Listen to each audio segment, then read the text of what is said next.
Serancini. Description de la famille.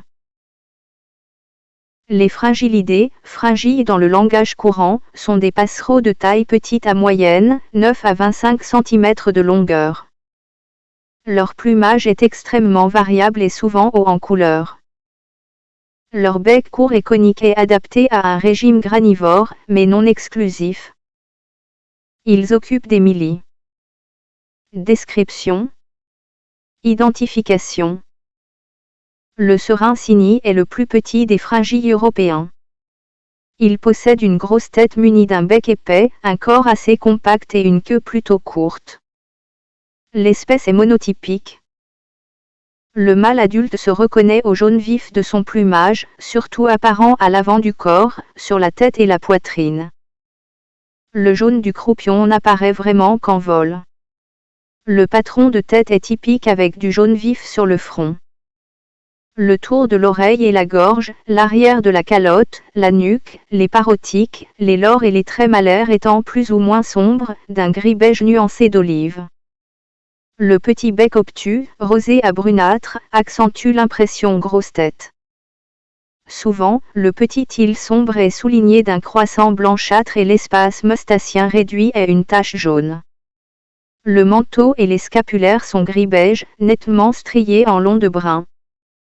Les plumes des ailes et de la queue sont brun noirâtre, mais avec de nettes liserés ou ourlets clairs qui en rompent l'uniformité. Les extrémités claires des grandes couvertures et des couvertures moyennes forment deux barres alaires, blanchâtres à jaune suivant les individus. Les flancs sont blancs, avec des stries noirâtres pouvant s'agencer en ligne longitudinale. Toutes les régions du corps qui ne sont pas jaune vif peuvent être ou non lavées de jaune à des degrés divers suivant les individus. Les petites pattes sont rosâtres. La femelle adulte est semblable au mâle, mais beaucoup plus terne, sans le jaune vif du plumage de ce dernier. La partie du corps la plus jaune est le croupion, mais il est masqué opposé. En revanche en vol, il devient diagnostic de l'espèce. Le patron de tête est celui du mâle, mais atténué. L'ensemble du plumage peut être ou non lavé de jaune verdâtre. La femelle est aussi nettement striée, dessus comme dessous. Le juvénile se distingue à son plumage neuf plus chaud, plus brun, que celui de la femelle. Le chamois a envahi les parties supérieures nettement striées de brunâtre. Les deux barres alaires roussâtres sont bien visibles. Le croupion est brun pâle. Le dessous est aussi plus chaud, teinté de jaune roussâtre et strié. Pour éviter la confusion avec d'autres jeunes fringilles.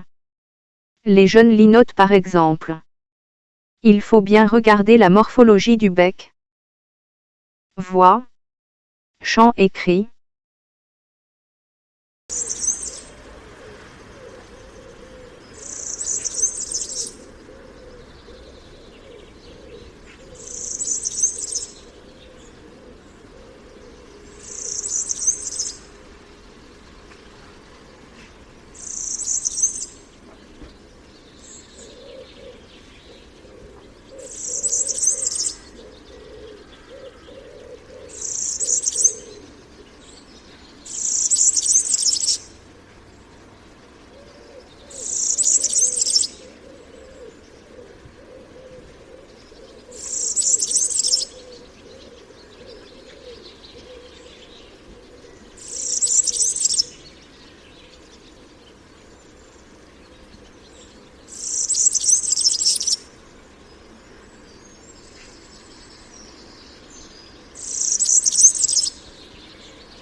Le chant du serin cygni est typique et diagnostique. C'est un gazouillis précipité et liquide, fait de notes aiguës de tonalité élevée qui s'enchaînent souvent sans discontinuer pendant plusieurs dizaines de secondes. Il est difficile de traduire les notes qui le composent, c'est l'ensemble qui en fait la typicité. On pourrait le comparer avec le chant de l'accenteur mouchet par exemple, mais celui du cygni est de tonalité plus élevée et le timbre plus métallique. Il est émis, soit depuis un poste de chant élevé, cime d'arbre, fil électrique, antenne de télévision, soit alors du vol nuptial. Le cri de vol est un cri roulé liquide, fait de notes rapidement égrenées proches du trille, pouvant se traduire par PTI li li li li li. Il évoque un peu le cri roulé de la mésange huppée, mais avec une tonalité bien plus élevée.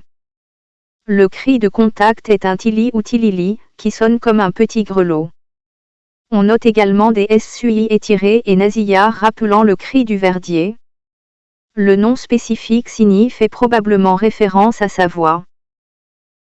Habitat. Le serin cygni est un oiseau de plaine ou de moyenne montagne, d'affinité méridionale, donc appréciant un bon ensoleillement. Ce n'est ni un oiseau forestier, ni un oiseau des milieux agricoles. Il recherche les endroits semi-ouverts. Pourvu à la fois d'arbres et arbustes, feuillus et ou résineux, dans lesquels il peut nidifier, et d'espaces dégagés riches en plantes herbacées où il peut se nourrir. Il apprécie les peuplements conifériens, soit dans leur stade jeune, par exemple les plantations d'épicéas, soit plus âgés mais ouverts, pinèdes, cédrets, junipérets et localement sapinières. C'est la raison pour laquelle il aime le milieu urbain avec ses parcs et jardins riches en arbustes ornementaux à feuillage persistant, thuyas, ifs, buis. En milieu méditerranéen, on le trouve volontiers dans les vergers d'oliviers, d'arbres à agrumes, de divers prunus, de pistachiers, etc., les vignes, surtout si l'habitat inclut des haies coupe-vent, de cyprès par exemple, et de petites parcelles cultivées ou incultes. Il peut monter à plus de 2000 mètres d'altitude au sud de son aire et se trouve alors dans les boisements conifériens naturels ouverts, surtout pinèdes et cédrets. Dans les Pyrénées ou les Sierras espagnoles, il peut côtoyer son cousin le venturon, un montagnard typique. En hiver, les serins cygni fréquentent les secteurs riches en plantes herbacées porteuses de graines. Comportement. Traits de caractère. Le serin cygni est un migrateur partiel et revient donc sur ses lieux de reproduction assez tôt en saison, fin mars début avril en France par exemple. Il signe son retour de migration de son chant grésillant typique, signe que les beaux jours sont là. Les mâles sont les premiers à réoccuper le territoire. Dès qu'arrivent les femelles, elles sont assaillies par leurs partenaires, tous de jaune habillés, qui les poursuivent de leur assiduité, cherchent à les séduire par leur chant, leur vol nuptial chaloupé et leur mimique corporelle, corps redressé, ailes pendantes, queue relevée, plumes de la gorge hérissée. Dès la fin de la pariade, le couple entame sans tarder la reproduction. Il est territorial et cherche à préserver son intimité vis-à-vis des autres membres de l'espèce, mais dans les endroits très favorables, il peut former de petites colonies lâches. C'est un oiseau assez peu farouche, volontiers proche de l'homme. Si on possède un jardin, on peut favoriser l'espèce en y plantant des arbustes denses à feuilles persistantes comme les buis ou les petits conifères ornementaux qu'il choisira pour construire son nid et en préservant dans son potager quelques mauvaises herbes dont les graines feront ses délices. Les oiseaux méridionaux sont sédentaires. Les Nordiques entament leur migration assez tardivement, en septembre-octobre. On peut alors, lors des suivis de migration, les voir passer en petits groupes lâches vers le sud. En hiver, l'espèce n'est pas connue pour fréquenter les mangeoires et autres points de nourrissage artificiels comme le font certains de ses cousins. Vol. Le vol est typiquement fringile, direct et onduleux.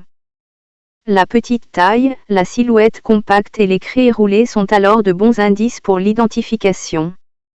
Le vol nuptial est particulier et rappelle celui du verdier. C'est un vol papillonnant, au battement lent et ample, accompagné du chant grésillant typique.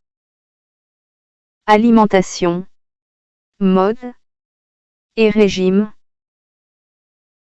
Le serin cygni se nourrit essentiellement de graines d'herbacées et dans une moindre mesure de graines d'arbres.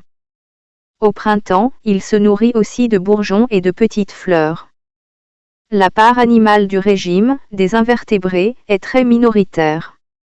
Les jeunes sont nourris de petites graines préalablement ramollies dans le jabot des adultes.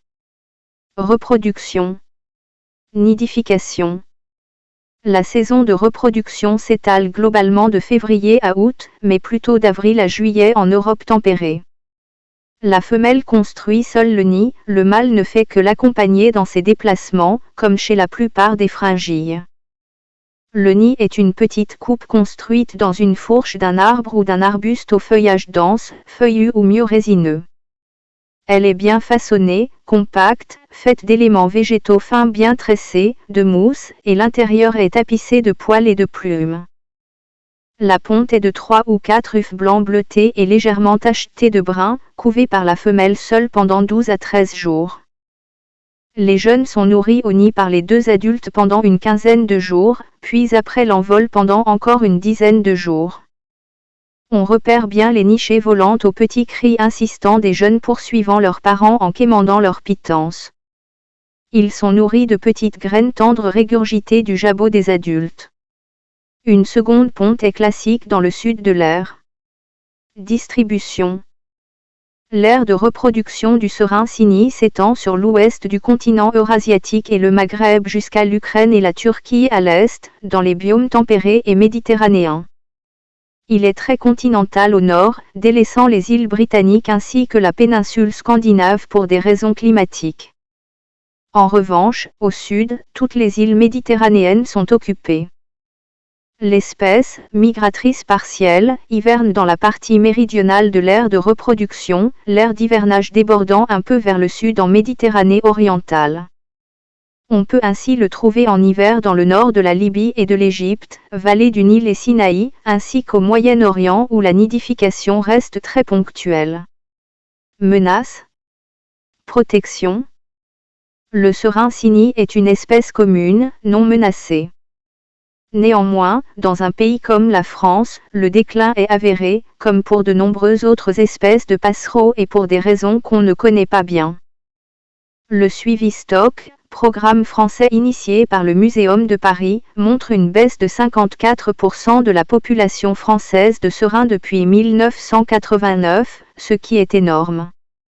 Heureusement, si on peut dire, le déclin n'est que de moins 39% au cours des 10 dernières années, début des années 2000. L'avenir de l'espèce est donc localement incertain.